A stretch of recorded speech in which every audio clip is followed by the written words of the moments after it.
Welcome back. As we start the new year, more schools are making the push to restrict cell phone use in the classroom and on campus. The Los Angeles Unified School District's new phone ban is now in effect. Last year, Governor Newsom signed the Phone-Free School Act, which will require schools to adopt a policy limiting or prohibiting the use of smartphones by July 1st, 2026. And last semester, Cal State University Bakersfield adjunct professor Robin Paggi took an all-or-nothing approach, completely banning technology in her classroom. She joins us this morning to talk about the effects. Robin, thank you for coming in. My pleasure. All right, so I want to start with just some of the anonymous comments, and I think it's important they were anonymous, that you got from students at the end of the semester. One said, "I loved the no tech policy. This class has been life-changing. It forced me to socialize and pay more attention. And it was the only class where I felt I had a connection with other students. I wish more professors would do this." So, Robin, talk about your decision to not just ban the use of smartphones, but all technology in the classroom, not just while class was in session. Well, technology is often a distraction. And one of the things, as an instructor, part of my job is to help students prepare for the working world. And you don't get to be on your phone all the time in the working world. And so that was part of the decision. Part of it was that when they're on technology, even though they're on their laptop, seemingly taking notes, they're not taking notes. They're watching other things on there. I can tell by the reaction on their face. And so that's one of the reasons to make them take notes by hand, as opposed to allowing any laptops as well as no phones. And then the other thing is that a lot of them talk about, especially in my public speaking classes, that they're anxious, they're lonely, they're depressed, and I think technology has a lot to do with that, because when they were on their phones before class would start, they're not interacting with each other, and part of the reason for college is to build those lifelong connections, and they weren't doing that. And so putting all of the technology away before class, before they even walk into the classroom, it just was such a difference.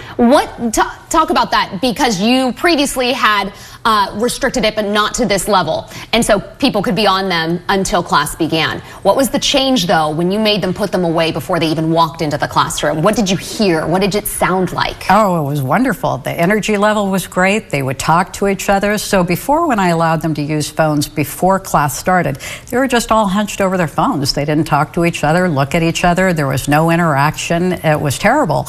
And then once I made them put the phones away and made them interact with each other, because at the beginning they wouldn't even interact with each other, but I made them introduce each other, or introduce themselves to each other and all of that. And then after a while they started to have friendships, and walking into the classroom was so different. It was such a great energy. And those were some of the comments that you got. I made friends. I learned to socialize. It was hard at first, right? But I learned to do it. Exactly. So those social connections were being made where previously they weren't.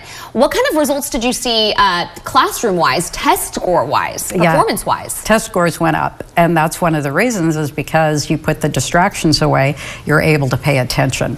And then one of the things that I did too is really to help them develop their listening skills, I would quiz them at the end of every class. And so that was something that I implemented this semester too that I did not before.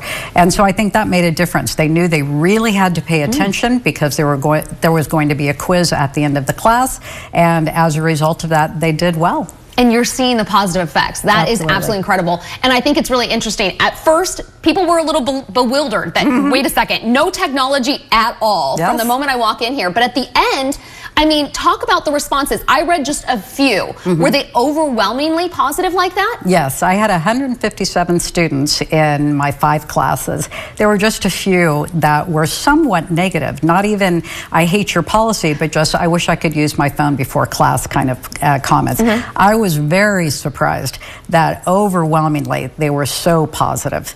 And so that was just so very gratifying at the end to read all of those comments, because I had no idea that that's what they felt. And that some would call it life-changing and say that they want to continue this. They were awakened to how addicted they were to their technology, and that they were taking this into the rest of their day and the rest of their lives. That's really incredible. And is this a policy you're going to continue? Absolutely. Okay. and other professors are taking notice. They're taking interest and thinking, should I do this as well? I think they are. That's very, very intriguing. Robin Paggi, thanks for coming in this morning and sharing this with us. We appreciate it. Thank you.